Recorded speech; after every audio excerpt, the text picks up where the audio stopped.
Credit card use करते हो, जितनी बार आप क्रेडिट कार्ड यूज करते हो उतनी बार आपको क्रेडिट्स आपके अकाउंट में जमा हो जाते हैं, फिर आप उनको रिडीम करते हो, 200-300 क्रेडिट्स जमा हो गए उनको आप रिडीम करते हो। तो यही मॉडल है एजुकेशन में कि आप कहीं से भी क्रेडिट्स ले लो, वो आपके एकेडमिक बैंक ऑफ क्रेडिट में जमा हो जाएंगे और उनको आप कभी भी रिडीम कर सकते हो। सपोज अब अगर आप 10+2 के बाद आपने सिर्फ 1 साल की पढ़ाई की, आप ग्रेजुएशन नहीं कंप्लीट कर पाए, तो क्या आपका 1 साल जाया हो जाएगा? अभी यही तो हो रहा है ना, अगर आपने सिर्फ 1 साल की ग्रेजुएशन की, वो 1 साल जाया हो जाता है, वो किसी काम का नहीं रहता। लेकिन अब आपका 1 साल जाया नहीं होगा, 1 साल में आपको मिलेगा, आपको सर्टिफिकेट मिलेगी।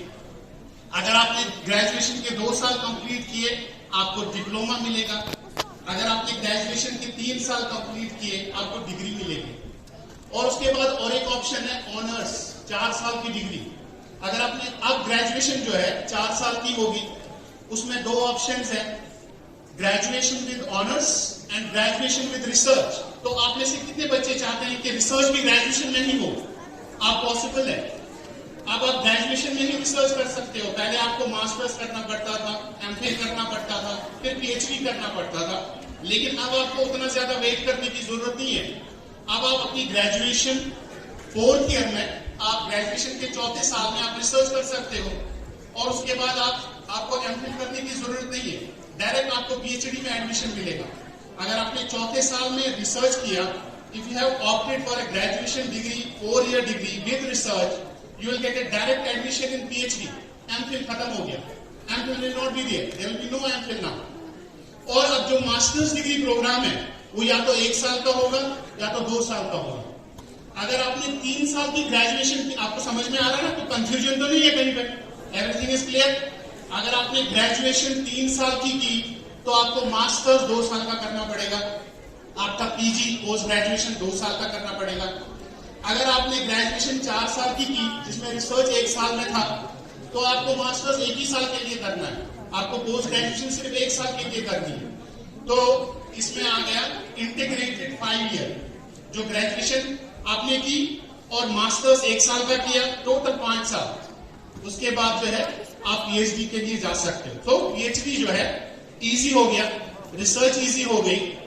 अब सिर्फ रिसर्च ही नहीं है, जो नई एजुकेशन पॉलिसी है उसमें इनोवेशन है, उसमें इंक्यूबेशन है, एंटरप्रेन्योरशिप है, स्किल एनहांसमेंट है। देखिए आप में से कई बच्चे हैं, अभी हम यहाँ देख रहे हैं स्टॉल्स लगे हुए हैं। Some of the students are very good in mobile gaming, some of the students are very good in software development, some are very good in other these computer based applications, some of them were very good in dancing and singing.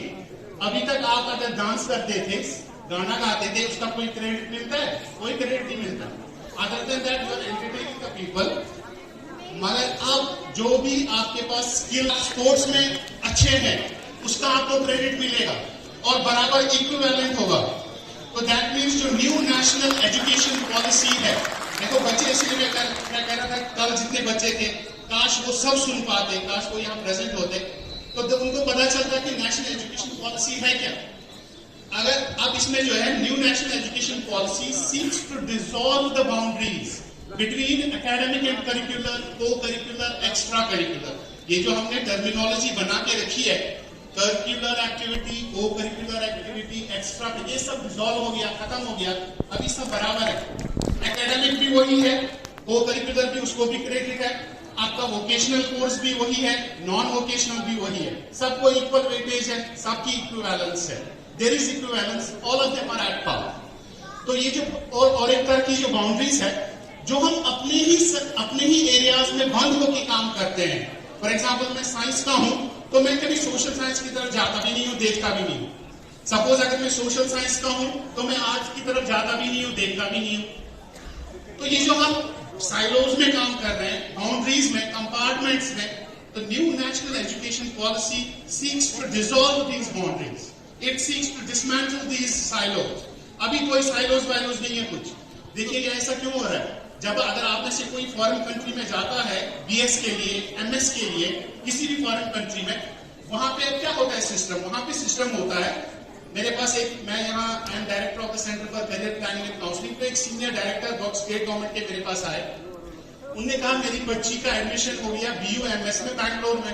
अब उसने first year complete कर लिया यूनानी medicine में, bachelors of यूनानी medicine.